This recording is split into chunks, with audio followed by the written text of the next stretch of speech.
ufite umutima mubi lakini mwanamke akiwa na roho mbaya Yesu ashimwe Imana ihimbazwe ubwo niyo nubaka uyu mukobwa nenda guhindukirira umuhungu basi nipo najenga binti huyu nataka kugira ngo agende azicyo agiye gukora nataka ajue analoenda kufanya Yesu ashimwe Imana ihimbazwe ugiye mu ishuri ryiza cyane sasa hivi unaelekea shuleni ishuri ry'Uwiteka Imana yatangije muri Edeni shule ambalo Mungu alianzisha ndani ya shamba la Eden imiterere y'uyu muhungu naguyizi basi maumbile ya huyu kaka huyu ugiye kwiga uyisobanukirwe uyirere uyiyobore uyigishe uyitunganye uyishire ku murongo unaenda kujifunza juu ya maumbile yake kujifundisha na kumuongoza niba yajyaga uruduka mu nka kazana cyabutse arengera mu buriri urenda kubimukuraho agatungana kama alikuwa anatoka kwenye matope na vimatope hivyo hadi kitandani basi sasa hivi namwambia stop niba yajyaga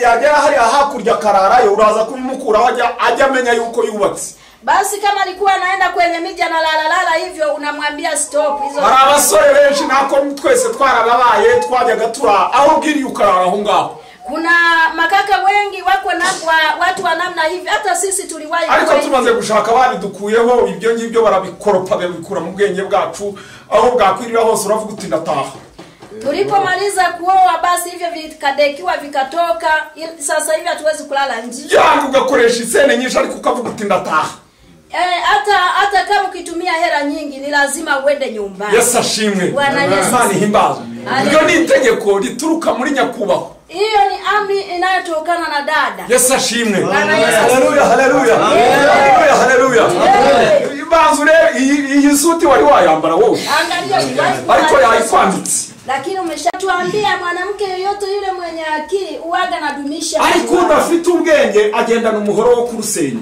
ila ambaye hana akili anatembea na upanga wa kukata akarusenya abavandimwe bakagucika unakata ndugu zako akarusenya ababyeyi bakagucika unakata wazazi wanatoroka akarusenya buri muntu wari wese akibwiriza anakata basi watu wote wanatoroka inshuti zikaruheba ndugu zao wanakimbia kandi abantu bacika mu rugo babagendana n'imigisha yabo basi watu wakitoweka ndani ya mji wenu uaga wanaendana na baraka amatungo yose bari yabakurikira kuko ibintu biva mu bantu mifugo yote inakuwa inatawanyika kwa sababu vitu vinatoka kwa watu Yesu ashimwe haleluya haleluya haleluya haleluya haleluya haleluya haleluya haleluya haleluya haleluya tuvuga hanga buri mwe wese afite amatwi tukiongelea hawa wengine wote na nyinyi mna masikio uyu munsi nawe uherewe umugisha wo kumva uko uzagenza ibyawe niba utarabigeraho na wewe leo umepata baraka ya kusikia ya kwako kandi ndakubwiza ukuri alafu nakwambia kweli buri muntu wari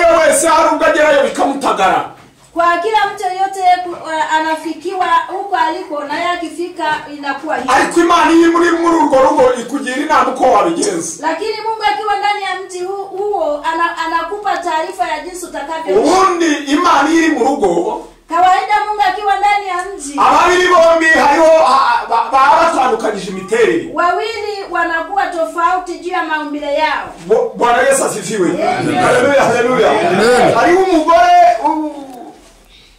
igitabo kivaho kiruzura kitabu kikajazwa kimaze kuzura kilipojaa ahamagara umugore we akaita mke wake aramubwira ati rero akasema sasa ubu ndeba ahangaha nanze kugukubita unaponiangalia hapa nilishindwa kukupiga nanze guhemukira ababyeyi bawe nilikataa kupiga niyo mpamvu naciyemo kugira ngo nandike amakosa yawe ndio maana niliamua niandike makosa yako kubw'icyo rero tega amatwi ngusomera ibyawe kwa hiyo sikiliza nikusomea kwako igihe iki niki wankoreye iki ndakihorera siku hii na hii ulinifanyia hivi nikaacha igihe iki niki nkorera igihe ndakihorera hata siku hii ulinifanyia hivi nikaacha igihe iki niki nkorera ibigibi ndakwihorera hata hii nikakaa kimya none ndarembye basi hivyo nimechoka hambira ibyawe utahe funga mizigo yako uende nyumbani kubera yuko ndumva unanije kwa sababu mimi umenishinda. Umugabo abwira ati umugore. Mwanamume akamwambia hivyo mke wake. Arangije umugore kubera yuko yari umunyabwenge, kwa sababu mwanamke alikuwa na akili, aramubwira ati ndagushimira mugabo wanjye, akasema nakushukuru mume wangu kubera yuko wanyihangana icyo gihe cyose, kwa sababu ulinivumilia siku hizo zote. Ntago wangubise, ntago wanyishije inzara, ukunipiga wala ukunilisha njaa. Ngibi byaha byanjye nakoze, kwa sababu ya dhambi hizi nta nubwo wigeze nyambika ubusa, wala sikuvalishwa uchi, nta n'ururimi rubi wigeze umbwira,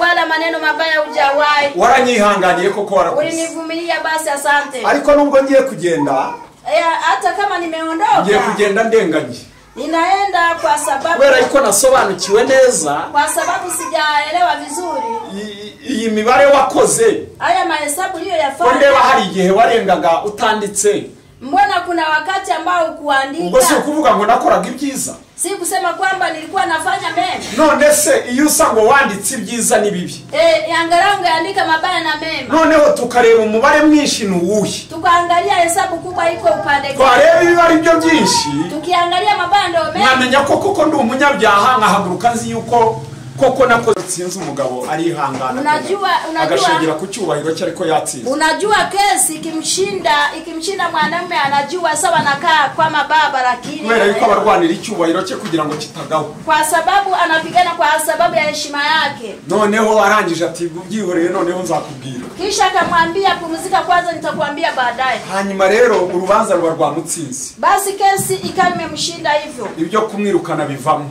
vya kumfukuza vikashindikana. Yesu ahimbazwe. Bwana Yesu asifiwe. Bible iratubwira ngo, nataka nikwambie Biblia inasema hivi, ngo ijambo ryoroheje rihosha uburakari, kwamba neno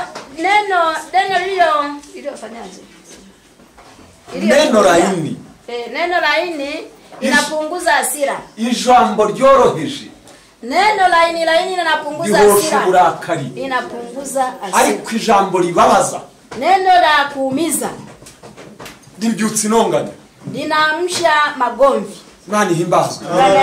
Mara umwe mjomba mmoja yigeze gutonganya umugore we, aliwahi kuwa na magomvi na mke wake. Aramutonganya, amubwira ibibi by'iwabo, aramubwira, aramucyurira, amubwira yuko musaza we yarazimenya nde, byinshi aramubwira byinshi. Akagomba akamwambia kuhusu hata kaka yake, akagomba mambo mengi. Aramubwira ibyaha by'iwabo, akagomba akasema dhambi za kwao. Umugore avuyeho, ukira abagabo banyu nkuko mugandukira umwami wacu, kuko umugabo ari we mutwe w'umugore we, nkuko Kristo ari umutwe w'itorero, ari ryo mubiri we, ni nawe mukiza waryo. Ahangaha bavuze mu runyarwanda rukomeye, wenda bamwe ntago baruzi kuganduka no kumvira.